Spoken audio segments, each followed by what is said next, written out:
படை திரட்டி போகலாம் என்று பேசுவது சுலபம். ஆனால் அதை செயல் வடிவமாக்கிய வல்லின விருதின் நாயகம் ஐயா PM மூர்த்தியை ஏற்புரை வழங்க அன்போடு அழைக்கின்றோம். எல்லா வார்த்தையும் போயிடுச்சு. அதிகமாக அங்கே கேட்டு வார்த்தைகளாக போயிடுச்சு. அங்கிள், நானே ஒரு அங்கிள், 65 வயசு. அப்போ அவர் அங்கிள்னா அவருக்கு எத்தனை வயசு இருக்கும்? என்னை 6 மாதம் குழந்தையாக பார்த்ததா சொல்கிறார்ல, அந்த மாதிரி. ஸோ அவர் பெரிய அங்கிள்.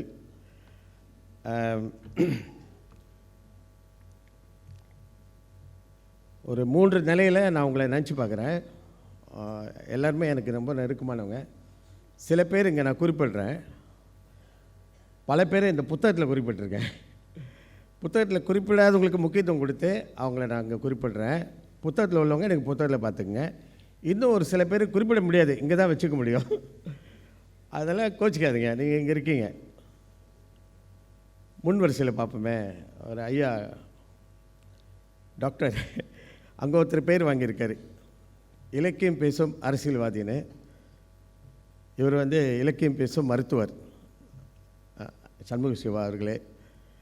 அடுத்து பக்கத்தில் பேர் ரொம்ப செங்குட்டுவன் அப்படின்னு சொல்லக்கூடிய சிலாங்க மாநில கல்வி இலாக்கா அதிகாரி சொல்லணும். இன்றைக்கி நான் இந்த புத்தகத்தில் சொல்லப்பட்ட உள்ள ஒரு மூர்த்தியாக நான் உருவாவதற்கும் இங்கே சொன்னவங்கெல்லாம் உருவாவதற்கும் நிறைய பேர் இருக்காங்க.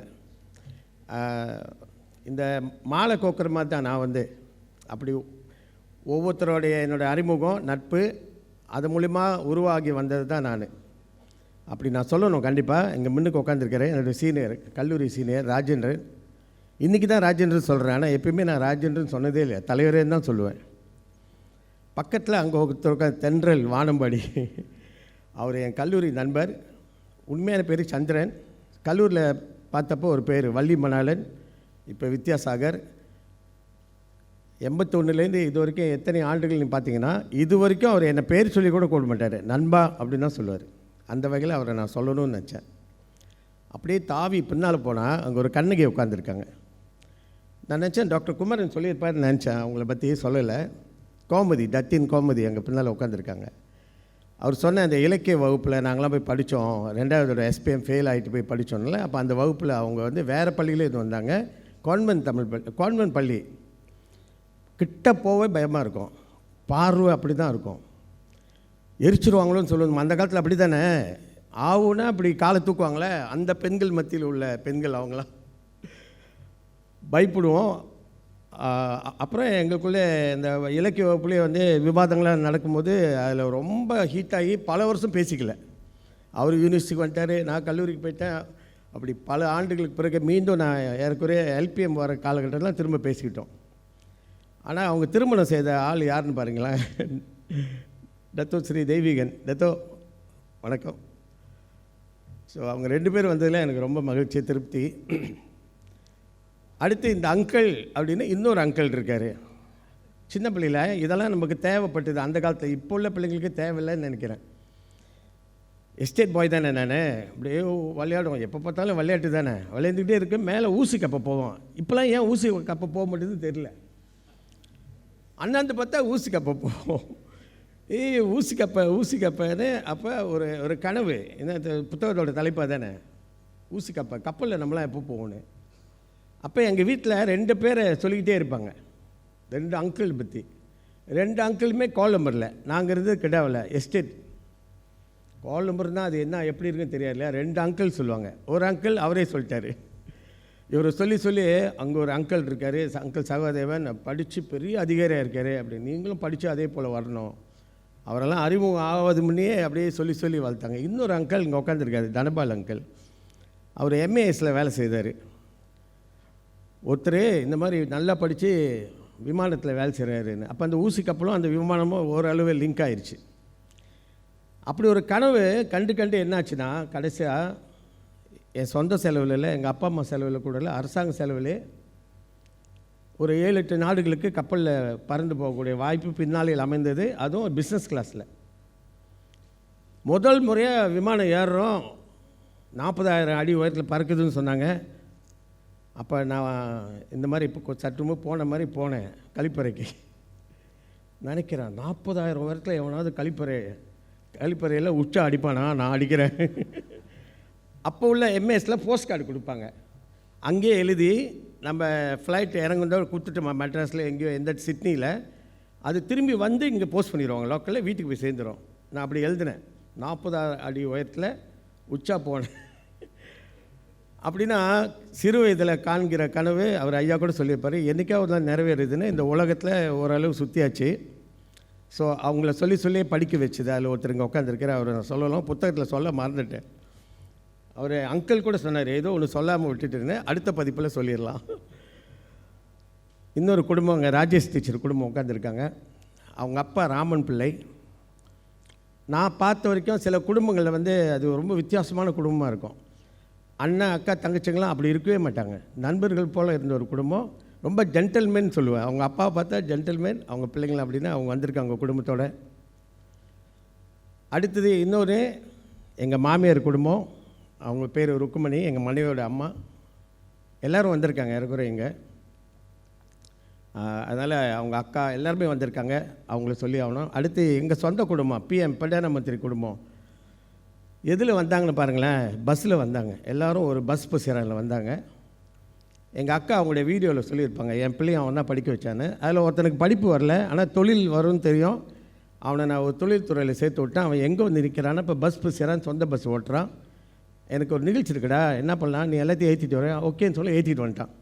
எல்லோரும் பஸ் சேரனில் வந்து உட்காந்துருக்காங்க, 40 பேர். அடுத்து இந்த நண்பர் குலாமை பற்றி சொல்லிக்கிட்டே இருந்தப்போ ஒரு கோவிந்தசாமி உட்காந்துருக்காரு. வாடா போட தான். சரி, அதாவது போட்டி, எங்களுக்குள்ளே போட்டி நடக்கும். படிப்பில் யார் ஒன்றா தான் இருந்தேன். நான் ஒன்றா தான் வந்துக்கிட்டு இருந்த காலம் போய் என்னை முதல்ல வெட்டிட்டு இந்த கோவிந்தசாமி தான். அப்போலேருந்து ஒரு இது இருக்குது, என்னை வெட்டிட்டே அப்படின்னு படிப்பில். ஆனால் ரொம்ப கெட்டிக்காரு, இங்கே வந்திருக்காரு. முத்தலில் ஐயா இங்கே இருந்தார். மறக்க முடியாத ஒரு ஆளுமை. அவர் என்னை சொல்லிக்கிட்டே இருக்கார். அதே போல் நானும் அவர் சொல்லிக்கிட்டே இருப்பேன் அந்த முரசை பற்றி. அந்த பக்கம் வரிசையாக ஒரு 4 பேர் உட்காந்துருக்காங்க.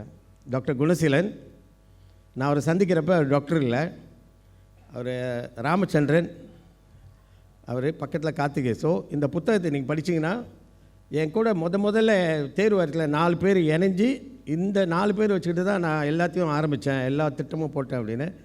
அவங்க வருவாங்களான்னு ரொம்ப சந்தேகம் வச்சு வந்துடுறாங்க. ரொம்ப நன்றி. அடுத்து டாக்டர் பொன்னின்னு ஒருத்தவங்க உட்காந்துருக்காங்க. இப்போ அவங்க டாக்டர் பொன்னி.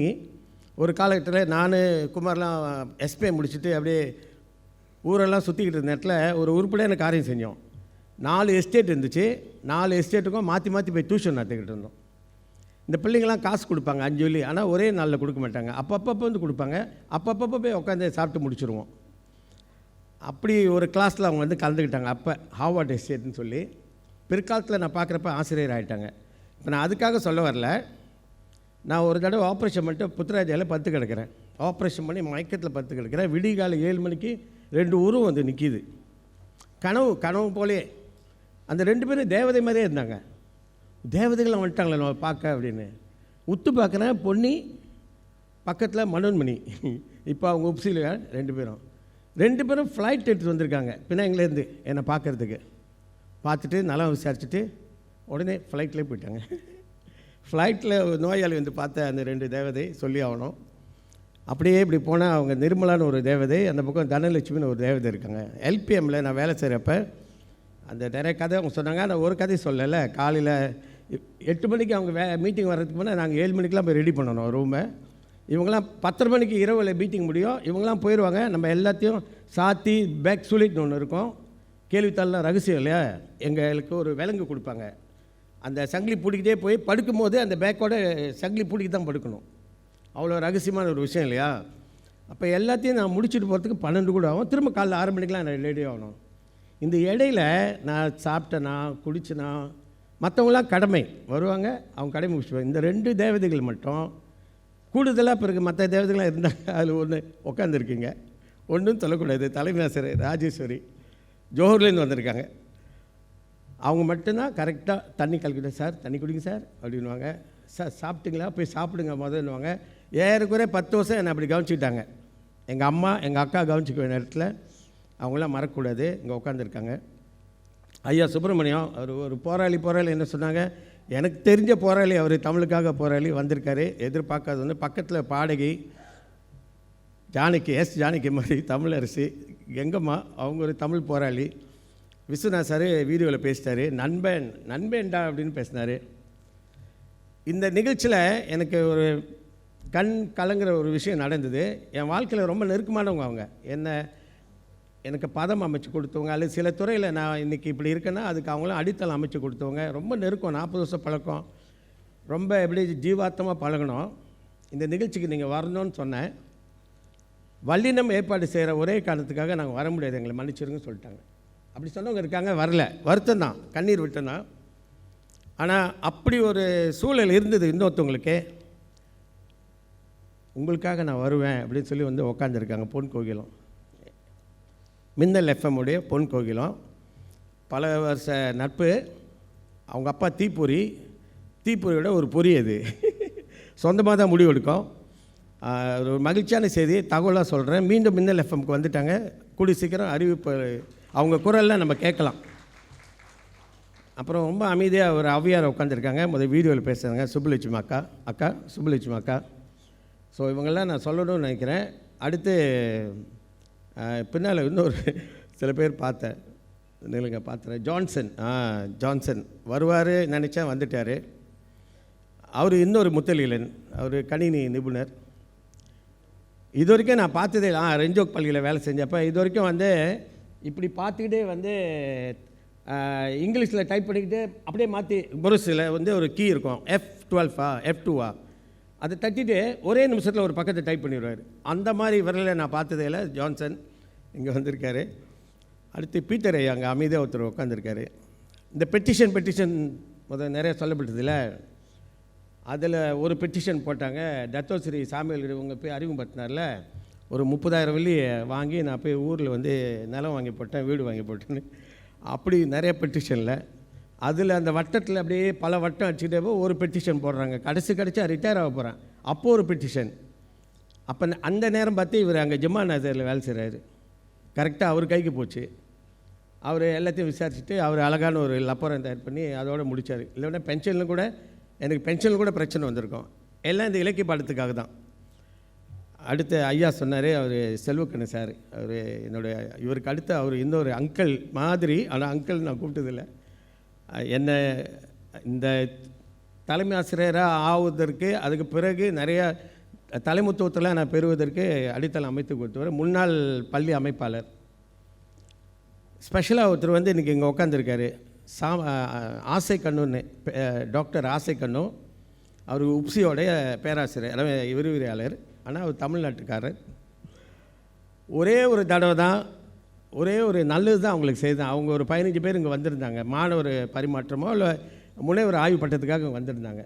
ஒரே ஒரு நாள் அவங்கள சந்தித்து, ஒரே ஒரு நாள் எங்கள் மனைவியால் ஒரு நல்ல வாழையில் உணவு போட்டு, ஐயா 30 நாள் ஆச்சியா, நாக்கெல்லாம் செத்து போச்சியா உங்கள் சம்பளம் சாப்பிட்டு ஆனால் அம்மாவோட சமையல் சொல்லி அதில் விழுந்தாங்க அந்த பக்கம். அப்புறம் அவங்களாம் கூட்டி போய் புத்தராஜாவில் ஒரு வட்டம் அடிச்சுட்டு வந்தோம், அதில் விழுந்தாங்க. எல்லோரும் போனவங்க தாயும் ஆனவர் அப்படின்னு ஒரு குழு அமைச்சு வாட்ஸ்அப் பேர் வச்சு இன்ன வரைக்கும் என்னை கொண்டாடிட்டே இருக்காங்க. இன்றைக்கி நடக்கிற இதே நிகழ்ச்சி தமிழ்நாட்டில் 2ஆம் தேதி 2வது பிப்ரவரி மாதத்தில் எஸ்ரா தலைமையில் ஒரு வெளியீடு அதே போல் நடக்குது. அதுக்கெலாம் ஏற்பாடு பண்ணுறவங்க அவங்க தான், அவங்க டீம் அவங்க நடத்துகிறாங்க. இதெல்லாம் எப்படி அமைஞ்சது அப்படின்னு பார்த்தா, இந்த புத்தகம் வர வரைக்கும் உள்ள கதை. உத்தமசீலன் அங்கே உட்காந்துருக்காரு. உண்மையிலே ஒரு உத்தமசீலன் தான். அவர் ஏன் நான் மறக்கக்கூடாது கடைசி வரைக்கும் அப்படின்னா, அண்ணன் தம்பி உடையான் படைக்கு அஞ்சான். காலேஜில் எனக்கு 30 தங்கைகள் இருந்தாங்க. நிறைய தங்கைகள் இருந்தாங்க. அதில் ஒன்று வந்து உட்காந்துருக்கு. அப்படி தான் பேசுவேன் அது இதுன்னு. அவங்க முன்னாள் தலைமை ஆசிரியர். இவங்கள மாதிரி ஒரு 30 பேர் இருந்தாங்க. அந்த பக்கம் தம்பிகள் வந்து குறைவு தான். ஆனால் அதில் சிலரில் அவர் ஒரு தம்பியாக இருந்தார், எனக்கு ஜூனியரு. ஆனால் என்னை அண்ணனாக நினச்சி பாவச்சார். 2-3 சம்பவங்கள் ரேகிங்லாம் நடக்கும்ல, சீனியர் ஜூனியர்லாம். அந்த மாதிரி சம்பவங்களில் ஒரு ஜூனியர் என்னை தாக்க வந்தார். ஸ்லோ மோஷனில் எடுத்தால் அந்த கை நேராக வந்து இங்கே பஞ்ச் ஆகிருக்கும், ஒரு பல்லு கொட்டியிருக்கும். எங்கேருந்து வந்தாருன்னு தெரியல. மின்னல் வேகத்தில் போய் நின்று லங்கா மயா சயாடுலுன்னு மலாயில் சொல்லுவாங்களே, என்னை அடிச்சுட்டு அவர் அடுறான்னு நின்றவர் அந்த காலேஜில் மறக்க முடியாது. அப்புறம் ஒரு 10-15 வருஷம் கழிச்சு இன்னொரு சம்பவம் லங்காவியில் நடக்குது. அங்கே ஒருத்தர் தண்ணி போட்டு வந்து என்னை வந்து ஓன்னு அடிக்க வந்தார். சம்மந்தமே இல்லாமல் அடிக்க வந்தார். அங்கேயும் போய் முதல்ல என்ன அடி அப்படின்னு சொல்லி நின்னார். இந்த மாதிரி சொந்தங்கள்லாம் எனக்கு வாய்க்கிறது ரொம்ப மகிழ்ச்சியாக இருக்கு இல்லையா? சரி, இப்போ நான் கண்டுபிடிச்ச ஒரு 3 விஷயம் வாழ்க்கையில். பிறப்பு இறப்பு, இந்த ரெண்டுக்கு நடுவில் தான் வாழ்க்கை. எல்லாரும் பிறக்கிறோம், எல்லாரும் இறப்புன்னு நிச்சயம். ஆனால் இந்த ரெண்டுக்கு நடுவில் என்னவா இருக்கும், இல்லை என்ன வாழ்க்கை வாழ்ந்து முடிக்கிறோங்கிறது வந்து டாக்டர் மூவா வந்து ஒரு உலக பேரேடுன்னு ஒரு புத்தகத்தை எழுதி இந்த பக்கம் வரவு இந்த பக்கம் செலவுன்னு ஒன்று எழுதி அது எஸ்டிபிஎம்முக்காக படித்தது எனக்கு ஞாபகம் இருக்குது. இந்த உலகத்தில் வந்து ரொம்ப பேர் கடன் வாங்கிட்டு போகிறாங்களாம். இந்த உலகம் அவங்களுக்கு நிறைய கொடுத்துருக்கு. ஸோ அவங்க கடன் பெற்று போகிறவங்களாம் கடனாளியாக. ஒரு சிலர் மட்டுமே உலகம் அவங்களுக்கு கடனாளியாக இருக்குது அப்படின்னு அவர் சில பேரை குறிப்பிட்டிருப்பார். திரு விகா, திரு வள்ளுவர், பட்னாஷா அப்படின்னு அங்கே குறிப்பிட்டிருப்பார். அதெல்லாம் எனக்கு ரொம்ப தாக்கத்தை ஏற்படுத்தியது. அப்படின்னா நான் வாழ்ந்த இந்த வாழ்க்கை இந்த புத்தகத்தில் குறிப்பிட்டிருக்கிற ஏறக்குறை 4 வயசுலேருந்து 65 வயசு வரைக்குமானதில் நான் என்னை பற்றி சொன்னதோட என் கூட வந்தவங்களை பற்றி அதிகமாக சொல்லியிருக்கேன்னு நினைக்கிறேன். இதெல்லாம் எப்படி வாச்சிச்சு, இந்த நடுவில் நான் சொன்ன இந்த 2 புள்ளிக்கு நடுவில் உள்ள வாழ்க்கையில் சில உண்மைகளை நான் கண்டுபிடிச்சி மட்டும் சொல்லி என் பகுதி முடிச்சுக்கலான்னு நினைக்கிறேன். அதாவது பிறப்பு தான் நான் நம்புகிறேன். இப்போ ஆசிரியர்கள்லேருந்து பிறக்கிறார்கள்னு சொல்கிற ஆள் நான், உருவாக்கப்படுகிறார்கள்னு சொல்ல மாட்டேன். நான் என்னோடய கொள்கைப்படி பிறக்கிறார்கள். அதே போல் நவீன் சொல்லும்போது இந்த இயற்கை காத்துக்கிட்டு இருக்கோம், அந்த பிறப்புக்காக காத்துக்கிட்டு இருக்கோம். யாரோ 50 வருஷத்துக்கு முன்ன விட்டதை இன்னொருத்தவங்க தொடருவாங்க, அதுக்காக ஒரு ஆள் பிறந்து வருவான் அப்படின்னு சொன்னார். ஏறக்குறைய எம்ஜிஆரை அப்படி சொல்லலாம். நான் ஒரு எம்ஜிஆர் மாதிரி நான் நினச்சிக்குவேன். ஏன்னா நான் எம்ஜிஆர் ரசிகர். என்னை வந்து ஒரு கட்டத்தில் என்னை பண்படுத்தியது எல்லாமே எம்ஜிஆர் பாடல் தான். அந்த சின்ன வயசில் கேட்ட எம்ஜிஆர் பாடல்கள் தான் என்னை ஒரு லட்சியவாதியாக மாற்றினது. வாழ்ந்தால் இப்படி வாழணும், அந்த பாடல் வரிகள் ஒன்று நேரில் எழுதி வச்சுருக்கேன். அவர் மாதிரி, கோபால சார் மாதிரி. ஆனால் நேரம் இல்லைல்ல, அங்கே கொடுத்துட்டாங்க, எவ்வளோ நேரம் தான் பேசணுன்னு. அதுக்கப்புறம் என் வாழ்க்கையில் எனக்கு பிடிச்ச விஷயமா அது எனக்குள்ளே இருந்த ஒரு விஷயம் என்னென்னா 2 விஷயம். ஒன்று, படிச்சுட்டோமா படித்த போலே வாழணும், அது நான் உடனடியே கடைப்பிடிப்பேன். அல்லது யாராவது நமக்கு நல்ல புத்திமதி சொல்கிறாங்களா உடனே கேட்கணும். வீடியோவில் பார்த்த ஒருத்தர் பேசினார், முனியண்டின்னு. அவங்க பாலிய நண்பர்னு போட்டிருந்தாங்க, பின்னால் உடனே கிண்டல் பண்ணாங்க. பாலிய நண்பர் வந்து நீங்கள் எளிமையாக இருக்கீங்க, அவர் என்ன அப்படி ஆகிட்டார், பல்லுலாம் கொட்டி போயிருந்தாங்க. அவர் பாலிய நண்பர் இல்லை, என்னோட 10 வயசு மூத்தவராக இருக்கணும். எஸ்டேட்டில் எங்கள் வீட்டுக்கு முன்னே இருந்தவர். அவர் வீட்டுக்கு நான் ஏன் போனேன்னா புத்தகம் வச்சுருப்பார். ஆனால் சாதாரண புத்தகம்லாம் வச்சுருக்க மாட்டார். நான் பிஞ்சிலே பழுத்ததுக்கு அது ஒரு காரணம். அவர்கிட்ட இருந்த புக்கெலாம் என்ன தெரியுங்களா, மெஸ்மெரிசம், இந்த வார்த்தையே பாருங்களேன். 15 வயசு, எனக்கு 16 வயசு. ஹிப்னோட்டிசம், மனோ தத்துவம், ஆண்மனம், பெண்மனம், அப்புறம் நாவல்கள், இந்த மாதிரி புத்தகத்தை படி படி படி அப்படின்னு சொன்னார். அப்படி படித்ததுனால உடனே அந்த புத்தகங்கள் என்னை ரொம்ப மாற்றி அமைச்சதுன்னு சொல்லலாம். புத்தகங்கள் வாசிக்கும் போது சரி வாசிச்சிட்டோம். இப்போ வந்து லட்சிய இளைஞராக மாறிட்டோம். நானும் குமாரும் சேர்ந்து 4 பேர் சேர்ந்து பொது சேவை போயிட்டோம். ஆனால் எஸ்பிஎம்மில் 3rd கிரேட் தான், எஸ்பிஎம்மில் எஸ்ஏபி தான். ஆனால் ஊராக போய் தொண்டு செய்கிறோம். அவர் தான் கூப்பிட்டாரு, 2 பேரும் கூப்பிட்டாரு.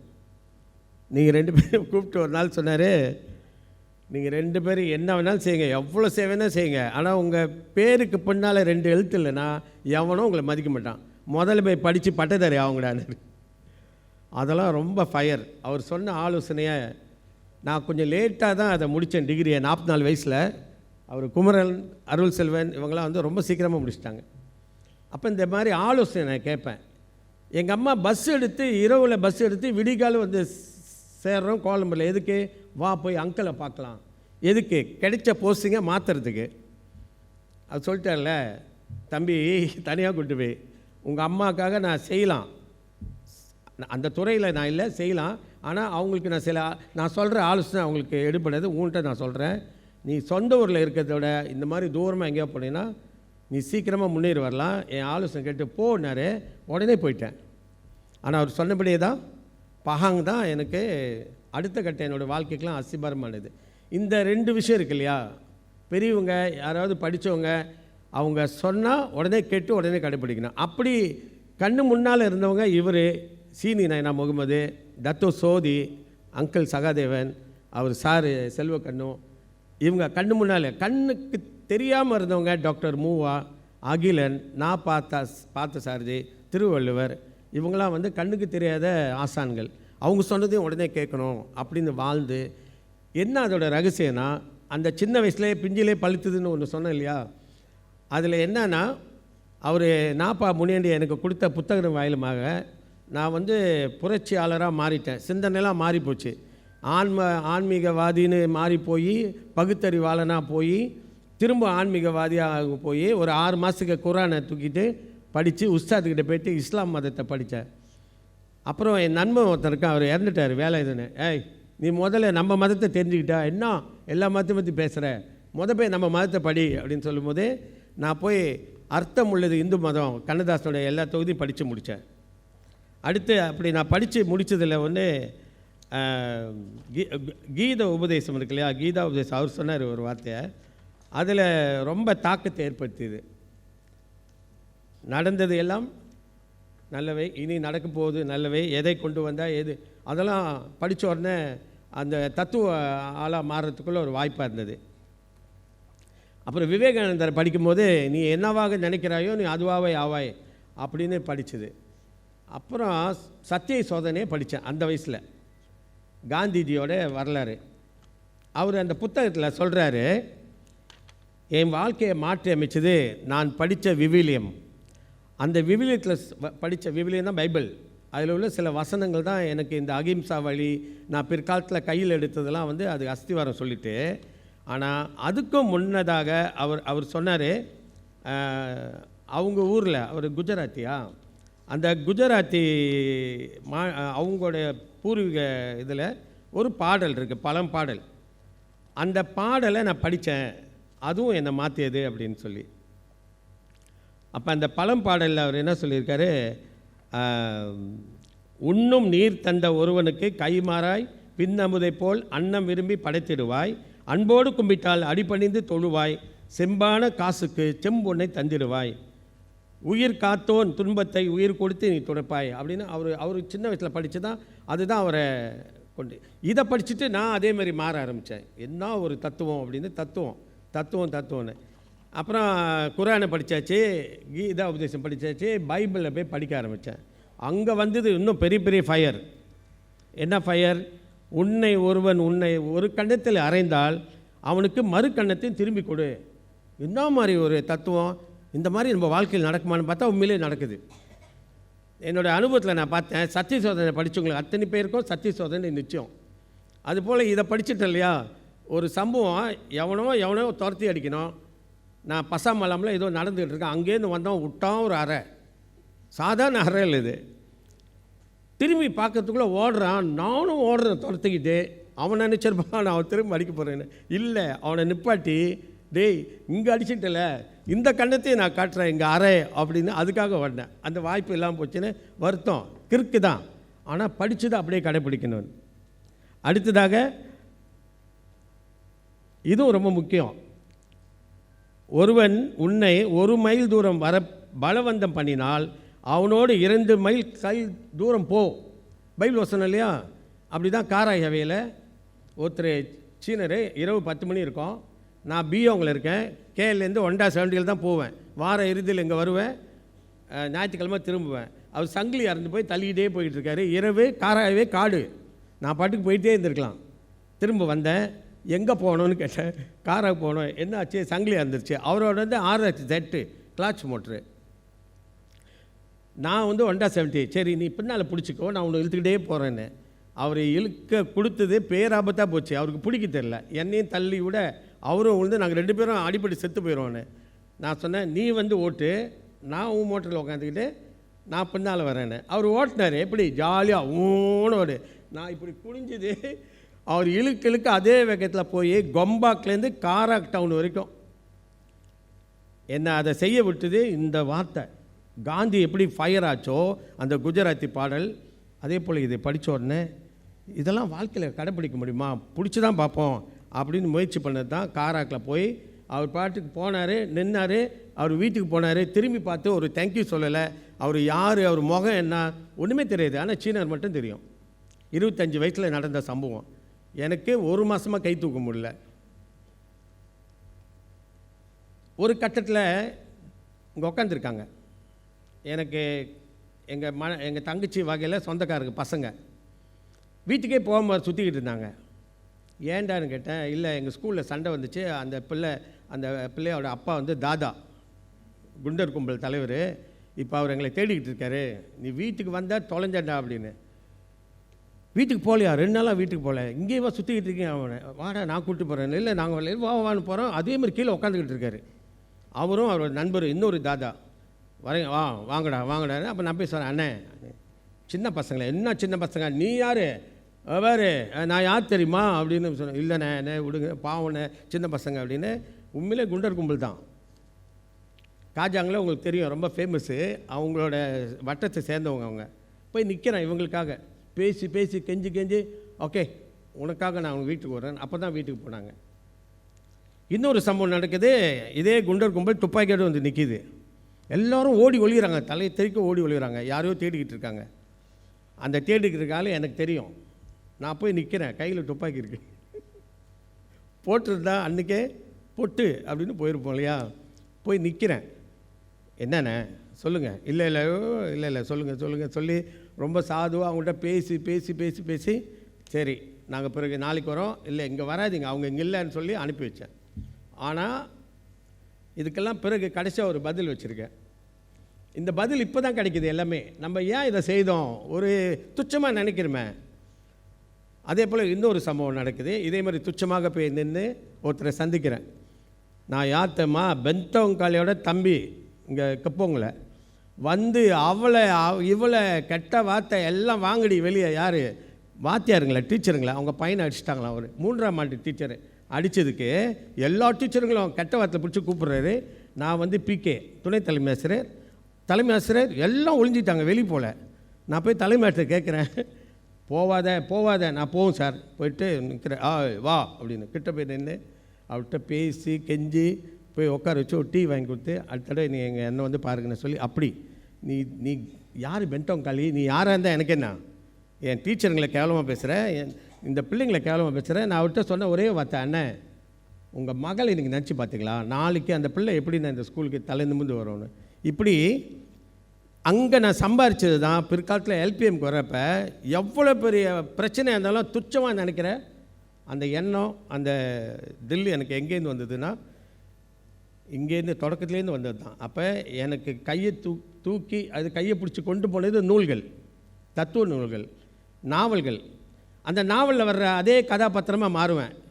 முதல்ல குறிஞ்சி மலரை படித்து தான் சொன்னார் இல்லையா, 14 வயசில் படித்தோம். உடனே நான் அரவிந்தன், என் பேருக்கு முன்னால் அரவிந்தன் எழுதிடுவேன். பால்மர காட்டினிலே படித்த உடனே என் பேர் பாலன் மாற்றிக்குவேன். அதே போல் பொன் விலங்கு சத்தியமூர்த்தி என் பேர் பாதி இருக்குது, அப்படியா மாறுறது. அப்புறம் எம்ஜிஆர்னு சொல்லிக்கிறது. அப்படி இது கையை பிடிச்சி இழுத்து வந்தது. அடுத்ததாக நம்ம செய்கிற செயல்கள். 18 வயசில் போய் எங்கள் எஸ்டேட் மேனேஜர்கிட்ட கேட்குறேன், இங்கே பிள்ளைங்களாம் படிக்கணும், ஒரு நூலை கட்டி கொடுன்னு. நீங்கள் பார்த்துருப்பீங்க அந்த வீடியோவில். தைரியம் எங்கேருந்து வந்துச்சு, அசிஸ்டன்ட் மேனேஜரு எனக்கு எங்கள் நூலை கட்டி கொடு. ஏன்னா அந்த எஸ்டேட்டில் ராத்திரி ஏன்னா கேபிள் டிவி ஓடும், ஒரு நாளைக்கு 3 படம் ஓடும். எந்த பிள்ளைங்களுமே படிக்க முடியாது.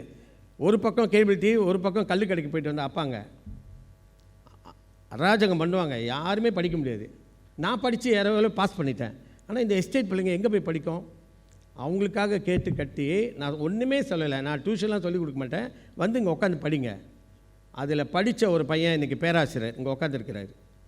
பேராசிரியர் டாக்டர் பாலகிருஷ்ணன், கிளாந்தான் யூனிவர்சிட்டியில். அந்த குட்டி லைப்ரரியில் படித்த ஒருத்தன் அதே இசையில் அசிஸ்டன்ட் மேனேஜராக இருக்கான். 2 பேர் டீச்சராக இருக்காங்க, ஒருத்தவங்க லாயராக இருக்காங்க. நான் செய்த ஒரு சின்ன காரியம் அது எங்கே போய் முடியுது அப்படின்னா நம்ம வாழும்போதே நல்லது சென்று போயிடணும்.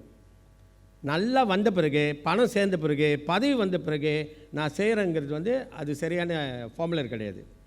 வாழும்போதே அப்படியாக நம்ம சேர்த்துக்கிட்டே வர்றது என்ன செய்யுதுன்னா, ஒரு கும்பலாக ஒரு மலையாக சேர்ந்து தர்மமாக மாறுது, சக்தியாக மாறுது, ஆற்றலாக மாறுது. திரும்புகிற இடம்லாம் நமக்கு கை கொடுக்குறவங்க வராங்க. இதுவும் புத்தகத்தில் படித்தது தான். மகாபாரத போர், 2 பேருக்கு மத்தியில் போர் நடந்துக்கிட்டே இருக்குது. இந்த பக்கம் நல்லவங்க, அந்த பக்கம் கெட்டவங்க, நடுவில் ஒருத்தர் நின்று ஆலோசனை சொல்கிறாரு, சமாதானம் பற்றி பார்க்குறாரு. அப்போ ஒரு நாள் அசைன்மெண்ட் கொடுக்குறாரு, இவனுங்களை இப்படி தான் திருத்தணும்னு. ஒருத்தர் சொல்கிறாரு, துரியோதனா நீ இப்படியே வளம் வந்து ஒரு நல்லவனை கூப்பிட்டு வா அப்படின்னு. அங்கே பாண்டவர்கிட்ட தலைவர்கிட்ட சொல்கிறாரு, நீ இப்படியே சுற்றிட்டு வந்து ஒரு கெட்டவனை கூப்பிட்டு வான்னு. 2 பேரும் வந்து ரிப்போர்ட் கொடுக்குறாங்க. இவரும் நொந்துக்கிறாரு, அவரும் நொந்துக்கிறாரு. கெட்டவர் சொல்கிறாரு, வில்லன் நம்பியார் சொல்கிறாரு, அட போங்க, உலகத்தில் எவனுமே யோகியம் கிடையாது, என் கண்ணில் ஒருத்தம் கூட யோகியம் கிடையாது, எல்லாம் அயோக்கியனுக்கு தான், வெறும் கையோடு வந்துட்டேன். ஆனால் அவர் போன அதே ஊர் தான், இவர் இந்த பக்கம் போகிறாரு, அதே ஊர் அதே மக்கள் தான். அவரும் சொல்கிறாரு, என்ன வேலை கொடுத்தீங்க, ஒருத்தன் கூட கெட்டவன் இல்லை, எல்லாம் நல்லவங்களாக இருந்தாங்க அப்படின்னு. ஆக அதே ஆளுங்க, அதே சுற்றி வந்த அதே பயணம். ஆனால் யாருக்கு யார் அமைஞ்சாங்க? என் வாழ்க்கையில் என்னை சுற்றி இருக்கிற எல்லாமே நல்லவங்களாக அமைஞ்சதுக்கு காரணம், முதல்ல மனசளவில் நம்ம நல்லவங்களாக இருக்கணும், 4 பேருக்கு நல்லது செய்யணும், 4 பேருக்கு உதவி செய்யணும்னு நினச்சி வாழ்கிறோம் இல்லையா, அது இப்படி தான் கொண்டு வந்து சேர்க்கும். இங்கே இந்த காட்சியும் நான் அப்படி தான் பார்க்குறேன். நவீன் முதல்ல என்கிட்ட ஒரு லிஸ்ட்டு கேட்டார், சார் உங்களை பற்றி யாராவது எடுத்து சொல்கிறதுக்கு ஒரு லிஸ்ட்டு கொடுங்க அப்படின்னு கேட்டார். இதோ வீடியோலாம் தெரியல, அந்த பர்பஸ் நினைக்கிறேன். ஆனால் அவர் இப்படி சும்மா கேட்டார், எத்தனை பேர் கொடுக்கட்டும், நீங்கள் கொடுங்க சார்னு. 5 நிமிஷம் தான் எழுதுனேன், 100 பேர் என்னை பற்றி பேசுகிறதுக்கு எழுதி கொடுங்கன்னு 100 பேர் எழுதுனேன்னா, அப்புறம் தொடர்ந்து எழுதிக்கிட்டே போகிறேன், 500-600 பேர் வருது. யார் ஒரு எஸ்டேட் பாய் எங்கேயோ ஒரு இடத்துல, அவர் சொன்னார் லூபோகாவா ஏதோ ஒரு இடத்துல, கோணாங்காடுன்னு ஒரு எஸ்டேட்டில் பிறந்த பையனுக்கு 1000 பேர் எழுத முடியுது, என்ன தெரிஞ்சவங்க அப்படின்னு. ஆனால் அந்த 1000 பேரில் நான் தெரிஞ்சவங்க அப்படின்னு கலந்து வருது. அப்படின்னா ரொம்ப சுலபம். நம்ம சுற்றி நல்லவங்க வரணுமா, நீ நல்லவனா வாழு, 4 பேருக்கு நல்லது செய், எதையுமே எதிர்பார்க்காத. இந்த இலக்கிய பாடத்துக்கு நான் இறங்கி செய்கிறப்ப இங்கே வந்து நிறுத்தணும்னு எனக்கு தெரியாது. ஐயா தமிழ்நாட்டிலேருந்து வந்து இங்கே அவர் கையால் ஒரு இது வாங்க தெரியவே தெரியாது. நீங்களாம் அப்படி வந்து என்னை வாழ்த்துவீங்கன்னு எனக்கு தெரியவே தெரியாது. நான் ஜென்டில்மேன்னு சொல்ல வேண்டிய இன்னொரு குடும்பம், இன்னொருத்தர் வந்து உட்காந்துருக்காரு, சொல்லாமல் போயிட்டால் வருத்தமாக இருக்கும். இப்போ தான் பார்த்தேன், அவர் கருப்பியா சார் அவங்க குடும்பம் எல்லாம் வந்திருக்காங்க நெகிசிமிலேருந்து. அவரை முதல்ல நான் சந்தித்த உடனே நான் எடுத்த முடிவு, அவங்க வீட்டில் என்னை கவனித்த விதம், எனக்கு கொடுத்த மரியாதை, எங்கள் குடும்பத்துக்கு அவர் கொடுத்த மரியாதை, நான் வச்ச பேர் ஜென்டில்மேன். ரொம்ப ரொம்ப ஆழமாக என் மனசில் இடம் பிடிச்சவர் இன்றைக்கி வந்திருக்காரு நெகிசிமிலேருந்து. அதுக்கு பக்கத்தில் கவிஞர்லாம் உட்காந்துருக்காங்க, மணிமாறு, நம்ம யார் அருணாசலம், இந்த பக்கம் பார்த்துக்கலாம் பேர் பாலசிங்கம். ஏன்னா அவர் பேர் பாலசிங்கம்னு இருக்காது, பாலசிங்கம்னால கொஞ்சம் லேட்டாக வருது, ரொம்ப மகிழ்ச்சி. அந்த பக்கம் கொஞ்சம் அவங்களும் அப்படி தான், தேவதைகள் தான் என் லைஃப்பில். டாக்டர் மலவிலி, டாக்டர் தனலட்சுமி, சொல்லாமல் விட்டவங்களாம் தயவுசெய்து இங்கே இருக்கீங்கன்னு நினச்சிக்கோங்க. சரி, அப்படின்னா இது தான் என்னை கொண்டு வந்து இங்கே நிப்பாட்டிருக்கு. எல்பிஎம்மில் வந்து நான் அங்கே வந்து சாதிக்கணும்னு வச்சுருந்தா வாய்ப்பே இல்லை.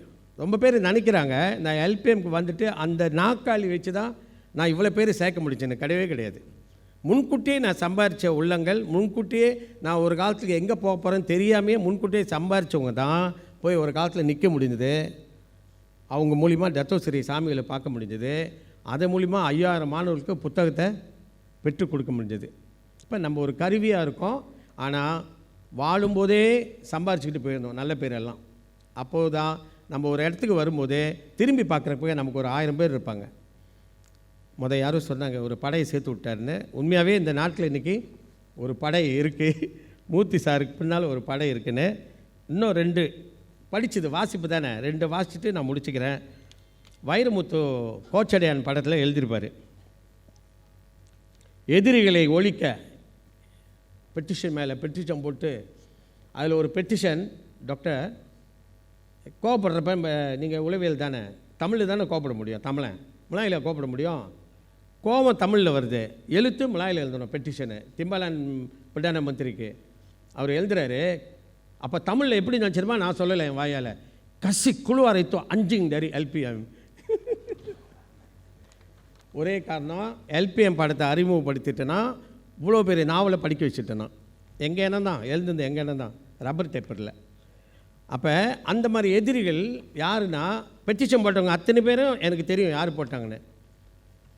போலீஸ் துறையில் தத்தோஸ்ரீ இங்கே உட்காந்துருக்காரு. உலகளாவிய நிலவில் எல்லா குற்றவாளியும் எங்கேயாவது ஒரு இடத்துல தடயம் வச்சுருப்பான், அதானே? அதை வச்சு தான் அவங்க துப்பு தொலைப்பி எப்படியாவது கண்டுபிடிச்சிருவாங்க. இந்த பெட்டிஷன் எழுதுறவனும் அப்படி தான். அவர் கரெக்டாக தான் சொன்னார். என்னை வந்து நாடுங்க, நான் ஒரு பிஹெச்டி சொல்லுவேன் அவன் எப்படி கண்டுபிடிக்கலான்னு. அப்போ அவன் எங்கேயாவது ஒரு இடத்துல ஒரு மொழியில் ஒரு எழுத்தில் அவன் தன்னை அறிமுகப்படுத்திடுவான். அதனால் அப்படி பெட்டிஷன் போட்டவங்க என் கண்ணு முன்னாலே அதே கும்பிடு சார், நீ உங்களை மாதிரி நான் ஒரு அதிகாரி பார்த்ததே இல்லை சார். இரும்பு திரையாக இருந்த எல்பிஎம் கதவை நீங்கள் தான் சார் திறந்து விட்டீங்க. ஏன்டா டேய், நேற்று முந்தானத்து எனக்கு ஒரு பெட்டிஷன் போட்டு இன்றைக்கி வந்து நிற்கிறியான்னு தெரியும், நானும் சிரிச்சுக்கிட்டே கும்பிடு போட்டு இருந்தனா. இந்த பாடல் வரி சொல்லுது, எதிரிகளை ஒழிக்க எத்தனையோ வழிகள் உண்டு, முதல் வழி மன்னிப்பு. பொழைச்சிட்டு போங்கடா அப்படின்னு போய்கிட்டே இருக்க வேண்டியதுதான். அடுத்து, மாறுவதெல்லாம் உயிரோடு, மாறாததெல்லாம் மண்ணோடு, பொறுமைக்குள் தண்ணீரை கூட சல்லடையில் அள்ளலாம், அது பனிக்கட்டி ஆகும் வரை. இந்த மாதிரி வரிகள்லாம் நமக்கு ஒரு ஃபயர் கொடுக்கும். அடுத்தது இதுதான் எனக்கு ரொம்ப பிடிச்சது. என்ன, நீ போகலாம் என்பவன் எஜமான், வா போகலாம் என்பவன் தலைவன். எனக்கு பின்னால் கோபால் சார், அவர் யாருன்னா கோச்சிக்காதுங்க, உங்களை சொல்லி அப்படி சொல்ல வேண்டியதுன்னா ஏஎம்ஆர் முருகேசன் சொல்லி ஒருத்தர் நகைச்சுவை கலைஞர் இருந்தாலே அவருடைய தம்பி தான் இவர். அப்போ இவரை போன்றே ஒரு பெரும் படை இன்றைக்கி இருக்குது. இன்றைக்கி கூட மலேசியாவில் நான் எந்த டவுனில் போய் இறங்கினாலும் எல்பிஎம்மில் நான் போய் இறங்குறப்போ வந்து கதவு திறப்பாங்களே, ஒரு ஹோட்டல் கூப்பிட்டு போவாங்களே, பசியார் கொடுப்பாங்களே, ஒரு மத்தியான சாப்பாடு கொடுப்பாங்களே, ஒரு சாவி கொடுப்பாங்க, சார் ரூம் புக் பண்ணியாச்சு நீங்கள் போய் தங்கிக்கின்னு. போன வாரம் கூட நான் ஒரு ஊருக்கு போனேன், அதே மரியாதை, கதவு திறந்து விட்றாங்க. பசி ஆறுறதுக்கு ஒருத்தர் வராரு, மத்தியானம் ஒருத்தர் கூப்பிட்டு போகிறாரு, இன்னொருத்தவங்க ரூமில் கொண்டு விடுறாங்க, பில்லு சார் அதெல்லாம் செட்டில் பண்ணியாச்சு நீங்கள் போங்கன்றாங்க. இது நினைக்கிறேன் அநேகமாக எல்லாருக்கும் அமைஞ்சிச்சான்னு தெரில. எனக்கு அமைஞ்சதுக்கு காரணம் நான் அந்த மாதிரியான ஒரு தலைவனாக இருந்திருக்கேன்னு நினைக்கிறேன். அது இந்த வரி சொல்லுது.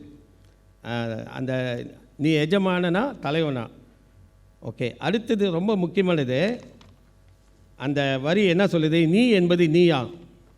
அந்த வரி தெரியும் தானே உங்களுக்கு, நீ என்பது நீயா அப்படின்னு சொல்லிட்டு கடிச்சா நீ என்பது செயல்னு முடியும். நீ என்பது உடலா, உயிரா, பெயரா, முற்றும் இல்லை செயல் அப்படின்னு சொல்லியிருக்கு இல்லையா. உண்மையாகவே நம்ம எல்லோரும் எப்போ மனுஷனாக திகழ்கிறோம் அப்படின்னா செயல்பட்டு கொண்டே இருக்கணும். அதை கூட அவங்க ஷாலினி சொன்னாங்க இல்லையா, அதுக்கு செயல்பட்டு கொண்டே இருக்கணும்னா 10 வயசு குழந்த மாதிரியே இருக்கணும், சிரிச்சுக்கிட்டே இருக்கணும், கலகலப்பாக இருக்கணும். இதுவும் ஒரு காரணம். ரொம்ப பேர் என்கிட்ட சொல்லுவாங்க, சார் நீங்கள் சிரிக்காம மட்டும் இருந்துடாதீங்க, நீ சிரிச்சாதான் நல்லா இருக்குன்னு. அதுவும் உண்மை தான். கடந்த வாரம் வந்து சிட்னி நகரில் வந்து அஹமட் அப்படின்னு ஒருத்தர், அவர் தான் இப்போ உலகமே பேசுது. ஒரு தீவிரவாதி 2 பேர் அப்பாவும் பிள்ளையும் விட்டு அங்கே 15 பேர் சுட்டு கொண்டுக்கிட்டு இருக்காங்க. இன்னும் நிறைய பேர் சுட பார்த்துக்கிட்டே இருக்காங்க, ரொம்ப பேர் செத்துருப்பாங்க. அதில் இவர் மட்டும் ஓடி போய் ஒருத்தனை தடுத்து நிப்பட்டி அவர் குண்டுலாம் வாங்கிக்கிறாரு. அவரை பற்றி ஒரு குறிப்பு வந்தது. அடடா, இது நம்மளை சொல்கிற மாதிரியே இருக்குன்னு. ஆங்கிலத்தில் வந்தது இப்படி, courage is and confidence, it's action without guarantee. நான் இறங்கி வேலை செஞ்ச எதுவுமே கேரண்டி இருக்குமான்னு எனக்கு தெரியாமல் தான் இறங்கி வேலை செஞ்சேன். அதுக்கான பரிசு பெற்றேன். கடைசியாக ரொம்ப பேர்த்துக்கு தெரியாத தகவல், எல்பிஎம்லேருந்து நான் நீக்கப்பட்டேன். உண்மையாகவே நீக்கப்பட்ட ஒரு ஆள் தான் நான், நீக்கப்பட்ட அதிகாரி. அவங்களும் அடிமையில் அடி அடித்தா அவங்களும் படிச்சிருக்காங்க, நானும் படிச்சிருக்கேன்ல, அவங்களும் படிச்சிருக்காங்க. அடிமையில் அடி அடித்தா அம்மியும் நகரம் நவுந்துருச்சு. அம்மி பெட்டிஷன் வேலை செஞ்சிருச்சு, என்னை தூக்கி வெளியே போட்டுட்டாங்க. தூக்கி போட்ட இடம் வந்து அங்கே தமிழுக்கான வேலை இல்லை, கெங்கம்மாவுக்கு தெரியும். அப்போ நான் நினைக்கிறேன் என்னோடய சோல் போச்சு, என்னோடய ஆன்மா அங்கே தான் இருக்குது. தமிழ் இலக்கியமே வாழ்ந்துக்கிட்டு இருந்தேன். இங்கே வந்து நீ மலாய் பாடத்துக்கு போ, அந்த பாடத்துக்கு போ, சிரமக்குடிக்கு போ அனுப்பிக்கிட்டு இருந்தாங்க. போங்கடா நீங்களும் ஒரு வேலையும் சொல்லி இன்னும் 3 வருஷம் நான் பணியாற்றியிருந்தா என்னோடய பென்ஷன் வந்து இன்னும் ஒரு 200 கூட கிடைக்கும். அதெல்லாம் வேண்டான்னு சொல்லிட்டு நான் சுய விருப்பு தேர்வில் பணி ஏற்றுக்கொண்டேன். அப்போ அவங்களும் ஜெயித்தாங்க. ஆனால் என்னுடைய முடிவுகள்லாம் இப்படி இருந்தது. இட்ஸ் அ சாய்ஸ் அப்படின்னு இருக்குது. அப்படி தான் எழுதியிருக்காங்க, அது வந்து ஒரு சாய்ஸ். ஸோ அதனால் அப்புறம் பெரியாரை பற்றி கொஞ்சம் படிக்கிறப்ப, பொது தொண்டுக்கு வந்தவன் மானம் அவமானம் பார்க்க முடியாது, அதெல்லாம் இருக்குது. ஸோ அதனால் நிறைய அவமானம்லாம் பட்டிருக்கேன். ஆனால் அதெல்லாம் பார்த்துருந்தா இன்றைக்கி அதை சாதிச்சிருக்க முடியாது, இங்கே நான் வந்து நின்றுருக்க முடியாது. இன்னொருத்தரையும் நான் பார்த்துட்டேன், ஜானகிராமன் ஐயா. அவர் வந்து எப்போ எனக்கு தெரியும்னா 1981 நண்பான்னு சொன்ன சந்திரன் தான் உங்களை அறிமுகப்படுத்தினார். பிறகு வந்து நம்ம இந்த வல்லின விருதில் சந்தித்தோம். ஸோ உங்களுக்கும் வணக்கம். மீண்டும் சொல்கிறேன், பேர் சொல்லாமல் விடுபட்டவங்கள்லாம் இங்கே இருக்கீங்க. இப்போ மற்றவங்களாம் பேர் சொன்னவங்களாம் வெளியே இருக்கீங்களா? இல்லை, நீங்களும் அங்கே தான் இருக்கீங்க. இன்றைக்கி கொஞ்சம் பேர் சொல்லியிருக்கேன். விஜயலட்சுமி வந்திருக்காங்க, இங்கே இருக்காங்க. தனலட்சுமி சொல்லிட்டேனா? சின்னதாஸ் வந்திருக்காரா? வரல. எங்கே? ஓகே, சரி, எல்லாருக்கும் வணக்கம். சப்போஸ் நான் வந்து கண்ணீர் விட்டு அழுது தான் பேசியிருக்கணும். அங்கே ரொம்ப நேரம் ட்ரைனிங் எடுத்தேன், கொஞ்சம் நேரம் வெளியே போய் ட்ரைனிங் எடுத்தேன். இந்த விருதை வந்து இந்த தமிழ் இலக்கியம் அதுக்கு சமர்ப்பணம் செய்கிறேன். அந்த தொகை ஒன்று கொடுத்தாங்க இல்லையா, அது எங்கள் அக்காவுக்கே கொடுக்கலான்னு முடிவு பண்ணிட்டேன். காரணம் இதான் கடைசி வரி. நான் 1960 ஜூன் மாதம் 19 பிறந்தேன். எனக்கு முந்தைய வந்து 7 வயசு மூத்தவங்க, அவங்க ஜனவரி மாதம் 1ஆம் வகுப்புக்கு ஸ்கூலுக்கு போயிட்டாங்க. நான் பிறக்கிற 6ஆவது மாதம் அம்மா சொல்கிறாங்க, தம்பி பார்த்துக்கோ, நீ ஸ்கூல் விட்டு நின்றுருந்து. சரிம்மா தம்பி பார்த்துக்கிறேன்னு சொல்லி அன்றைக்கி படிப்பு விட்டவங்க, அதோடு அவங்க படிப்பு போச்சு. எங்கள் கடைசி தம்பி ப்ரொஃபஸர் சொன்னேன். உண்மையாகவே எங்கள் குடும்பத்தில் அறிவாளினா எங்கள் அக்கா தான், மூத்தவங்க தான். மூத்த பிள்ளை எப்போதும் அப்படி தானே இருக்கும். சப்போஸ் அவங்க தான் பேராசிரியராக இருக்கணும், ஆனால் எங்களுக்காக அவங்க எனக்காக பிறகு எல்லாத்துக்காக அவங்க செய்த தியாகம். இந்த வல்லின விருது எனக்கு கொடுத்தது அது எனக்கு சொந்தம் இல்லை. இந்த புத்தகத்தில் நான் வரியை வந்து என் படிப்புக்காக தன் படிப்பை விட்ட மீனாட்சி அக்காவுக்காக நான் சமர்ப்பணம் செய்கிறேன்னு சொன்னேன். அது போதாது, எதுவும் போதாது. அவங்க மட்டும் இல்லை, நீங்கள் எல்லாருமே என்னை உருவாக்கணுங்க. இன்னும் 1000 பேர் வெளியே இருக்காங்க. நன்றி உடையவனா எல்லோரையும் நினச்சி பார்க்கணும். எனக்கு வாய்ப்பு இருந்தால் நான் இன்னொரு புத்தகம் எழுதுவேன். அந்த புத்தகத்தில் எல்லாரையும் நான் சொல்லணும்னு ஆசைப்பட்றேன். எல்லாருக்கும் ரொம்ப நன்றி. கடவுளுக்கு நன்றி, உங்களுக்கு நன்றி.